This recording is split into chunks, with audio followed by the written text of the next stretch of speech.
Tolkien as a Christian Indo-Europeist. Tolkien was not only an author, but also an academic. He was very interested in European languages, linguistics, mythology and folklore, including Beowulf, which was a major inspiration for him. One can notice this through reading his books, which are packed with old European words and concepts. Midgard, Beren, orcs, the names of Rohirrim, and Rohan. The list can be made very long. Tolkien was also a Christian, and there are many Christian themes in The Lord of the Rings. The Christianity which Tolkien is representing is not the same as the one the modern churches or even the Orthodox churches stands for, but a muscular Christianity, as it is called, and thus a Christianity that has preserved much of the best of paganism, both in life perspective and in respect for old traditions. These Christian elements are particularly evident in the themes that recur in his books, namely betrayal and reconciliation, personal development, the danger of letting the end justify the means, and the like. These are deep psychological insights that contributed to the saga's popularity. Those who are not affected by the tragic fate of Gollum and the internal struggle between his feelings for his newfound friends and the rings holding him is an emotional illiterate. The same applies Boromir, Denethor, and Saruman, which for a good cause allows the end to justify the means and thus pay the price for this. Especially Boromir's faith is typical example of Christian betrayal and reconciliation. The hobbit's development of being a pipe-smoking big children to prominent warriors, or Theoden's liberation from Grima Wormtongue and the ride against an epic and heroic death in the rescue of Gondor, the arrival on the mountain hill of Rohirrim, the ethnic brothers of the sons of Gondor, the allies and the rescue party against the barbaric hordes of Easterlings, Uruk-hais, and orcs to protect their shared bloodline, their shared values and traditions, their lands, their folk, and identity. Traditional themes in The Lord of the Rings. Midgard as a literary creation has several similarities with the European tradition. According to both Tolkien and Hindus, we are currently living in the Fourth Age, the age of the Kali Yuga, the Dark Age. Tolkien also worked in an apocalyptic final battle when the fallen archangel Morgoth returned in an epic struggle. It is thus a rather classical element from the traditional view of history.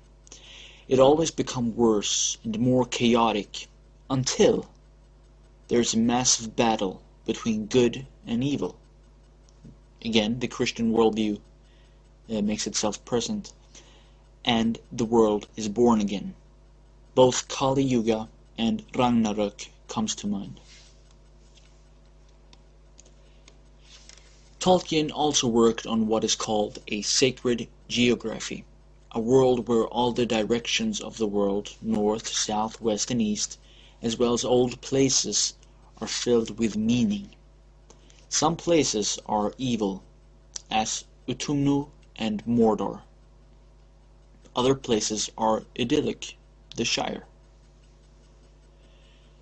The gods' realm is separated from the people, but is in the west, and so on. An interesting detail is that to Tolkien evil came from the southeast, and that is an idea that is also present in some traditional European perspectives. Tolkien also works with a detailed racialism, where different races and peoples have different characteristics. We have different branches of the powerful elves, We have the perverse orcs and the elite of the Uruk-hai, bred by the orcs to serve them. We have trolls, dwarves, and so on. Even among the humans we can notice, thanks to Evola, that some people have been born into the role of the Northern Light and has gained a spiritual chrism, while others have lived in the dark and therefore are inclined to serve the dark. In the North, the true religious traditions, Hyperboreanism, and they have been influenced by the elves, both genetically and culturally. In the South, they've been affected more by Sauron. It may be worthwhile to point out that Tolkien didn't have such a simplified worldview that he did not believe that good races could not fall. On the contrary, this is a recurring theme and a recurring threat to them. Tolkien sees not certain exchanges between the good races as a problem, but it is clear that the races have different destinies to fulfill. Even politically, Tolkien stands for a traditional worldview, and it is no coincidence that he called himself an anarcho-monarchist. This means that his ideal was a combination of an organic, decentralized society of self-government for local communities and their traditions, and an authoritative ideal which is derived from Julius Vola. The sacred king has a relationship with the higher levels, with whales, elves, and Eru, and have a responsibility to defend his people. The true king, who is hidden for centuries, but then will return and save the people from the darkest hour, is a recurrent theme in European tales. That a true king has supernatural powers and can cure disease by a gentle touch is also a theme well known from the Middle Ages. The Lord of the Rings as a true myth. At a time when the people of Europe are deprived of their identity and their memories, and history has been replaced by pure insults, which are cooked up by people who don't have their interests and survival at heart, but people that want them no good. A trilogy like The Lord of the Rings fills an important function. Not least, we can see this by the accusations of racism directed against it. Why were only whites the leading actors? Why didn't they go against Tolkien's story and added a bit more women, minorities, and homosexuals? What this kind of reaction really is about is that our enemies cannot digest that a film is targeted to Europeans, people of European descent, and that this film later on becomes a huge success. In short, they cannot live with the fact that we have our own myths, which are made just for us. Maybe this is because they sense what is beneath the surface of our people's soul. Perhaps it is because they sense what inspiration many of us can acquire from The Lord of the Rings. Perhaps even they sense the similarities that exist between the threat directed against the free peoples of Tolkien's story and the situation in which European folk finds themselves in. We have been affected by the same moral and cultural decay as Gondor. Like the sons of Gondor, we do no longer breed, and like the Rohan people, we allow criminal gangs to ravage our countries without reaction or ability to speak up against our corrupted leaders who will punish us. But Tolkien also shows that there is always hope when it is dark.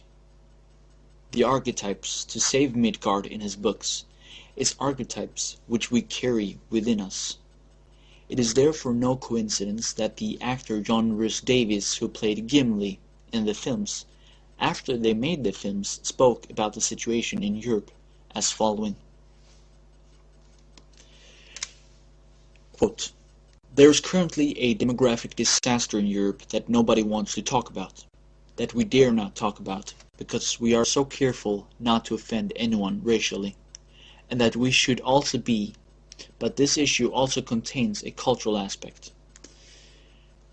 Around 2020, 50% of children under 18 years in Holland will be of Muslim descent. Western Europeans get no children. The population of Germany will be 56% of what it is today. the population of France 52% of what it is today. There is a change in the Western civilization's very character in Europe that we should reflect on and discuss at least. If it is just meant the replacement of a genetic ancestry with another, then perhaps it would not be so serious. But if it means the replacement of Western civilization with an entirely different nature of civilization, with different cultural values, then that is something we really should discuss. You will understand that what I've just said is tantamount to blasphemy in this town. But if Tolkien has a message, it's just that sometimes you must stand up and fight for what you believe in. He knew what he fought during the First World War." End quote.